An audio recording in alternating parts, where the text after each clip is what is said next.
धन का महत्व प्रत्येक युग में छोटे बड़े प्रत्येक व्यक्ति के लिए अवश्य रहा है।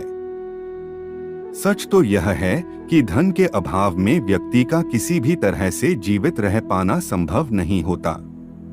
आखिर इतना धन तो हर व्यक्ति को चाहिए ही कि वह अपना व अपने घर परिवार का गुजर बसर कर सके।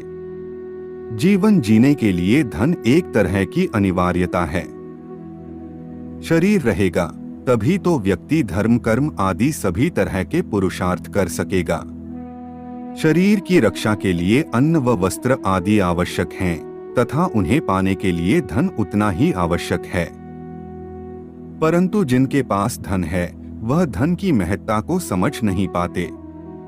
इसीलिए धर्मार्थ चैनल आपके लिए यह प्रस्तुति लाया है जिसमें आप जानेंगे कि धन का सदुपयोग कैसे किया जाए। वीडियो को अंत तक देखें और चैनल को सब्सक्राइब जरूर करें। विलंब न करते हुए आरंभ करते हैं।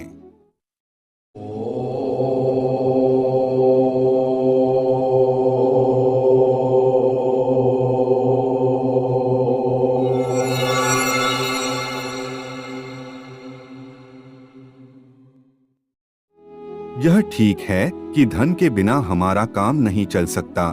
थोड़ा बहुत धन हमें चाहिए, पर जितना चाहिए उसी के पीछे यह सब अनर्थ नहीं हो रहा।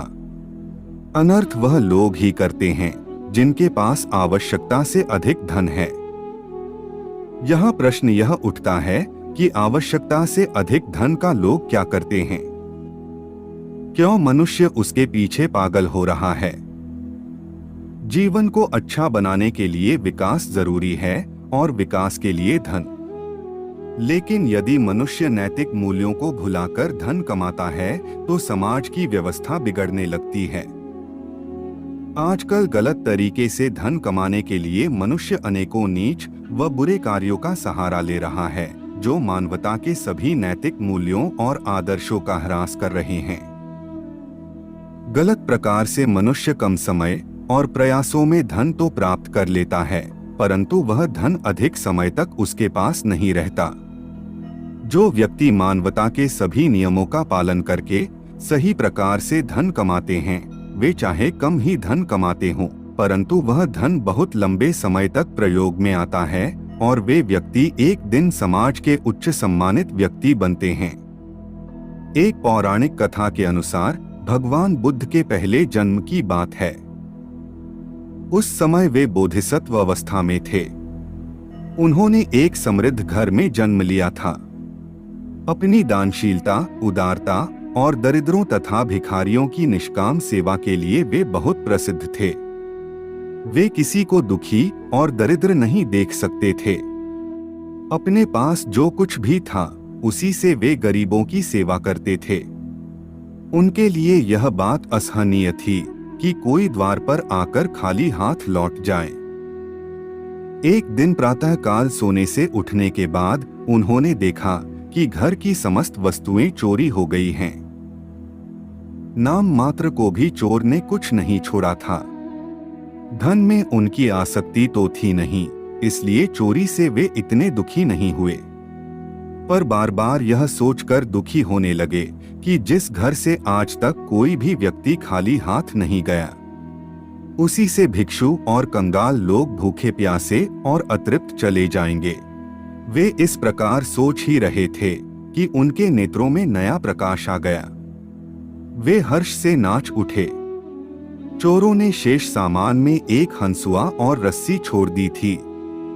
बोधिसत्व ने तत्काल कहा कि सेवा का साधन मिल गया। अब मेरे दरवाजे से कोई खाली हाथ नहीं लौट पाएगा। निर्धनता में भी उन्होंने पवित्र कार्य संपादन का उपाय सोच लिया था। वे दिन भर उसी हंसिए से घास काटते थे और शाम होने पर सिर पर घास की गठरी लादकर बाजार में बेचा करते थे। परिश्रम से जो कुछ भी पाते थे उसका भिखारियों और असहायों की सेवा में सदुपयोग करते थे। कभी कभी तो ऐसा भी होता था कि स्वयं भूखे रहकर दूसरों की आवश्यकता पूरी कर देते थे। एक दिन एक दिव्य पुरुष ने बोधिसत्व को चेतावनी दी कि तुम्हारा धन चोरी में नहीं गया। तुम्हारी उदारता, दानशीलता और सेवावृत्ति से उसका अभाव हो गया है। मैं तुम्हें सावधान करता हूँ कि इस गरीबी में भी जो कुछ पैदा कर लेते हो उसे आगे के लिए बचाकर रख दो। सब दिन समान नहीं होते। कण कण जोड़ने से ही पहाड़ खड़ा होता है। बोधिसत्व ने दिव्य पुरुष से निवेदन किया। वह बोले कि आर्य अनार्य पथ पर कभी पैर नहीं रखते। जिस धन को बटोरने में मुझे कंजूस की तरह रहना पड़े वह मुझे नहीं चाहिए। चाहे मुझे स्वर्ग के ही ऐश्वर्य क्यों न मिले, मैं दानव्रत का त्याग नहीं कर सकता। धन आता है चला जाता है, वह अनित्य है, पर दान आदि सेवोपयोगी सद्गुण बार बार नहीं मिला करते। मैं उनका परित्याग किसी भी मूल्य पर नहीं कर सकता। तुम धनियों के योग्य बातें करते हो। तुम तो बड़े गरीब हो, दान देते देते सब कुछ खो बैठे। जिनके पास खजाने हैं, असंख्य दास दासियां हैं, उनके लिए दानशीलता बेकार है। तुम्हें तो चाहिए कि परिश्रम से अर्जित धन का थोड़ा अंश कभी कभी उत्सव आदि में मित्रों को बुलाकर व्यय कर दो, इससे नाम बढ़ेगा। दिव्य पुरुष ने बोधिसत्व की परीक्षा ली।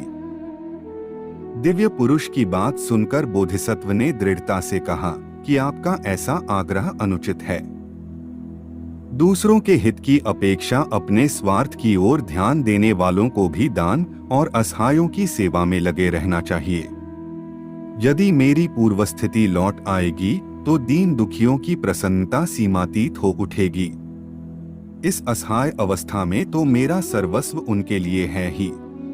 बोधिसत्व की बात सुनकर दिव्य पुरुष बने देवराज इंद्र अपने असली रूप में आ गए और वह बोले कि तुम धन्य हो। समस्त संसार स्वार्थ और ममतावश अंधा होकर धन बटोरता है, अपने सुख के लिए दूसरों को दुख देता है, पर तुम धन का परित्याग करके भी सेवा और दीन दुखियों की सहायता में लगे हुए हो। मैं तुम्हारी परीक्षा ले रहा था। मैंने ही तुम्हारा धन छिपा दिया था, वह तुम्हें मैं फिर दे रहा हूं। धन का सदुपयोग तुम कर सकते हो। यह कहकर देवराज इंद्र अंतर्ध्यान हो गए। हम आशा करते हैं कि आपको हमारी प्रस्तुति का सार अवश्य समझ में आया होगा। अगर आपको हमारी वीडियो अच्छी लगी हो तो लाइक करें, आगे शेयर करें और अगर आपका कोई प्रश्न है तो कमेंट जरूर करें। मिलते हैं एक और ज्ञानवर्धक वीडियो के साथ। तब तक के लिए जय जय श्री राम।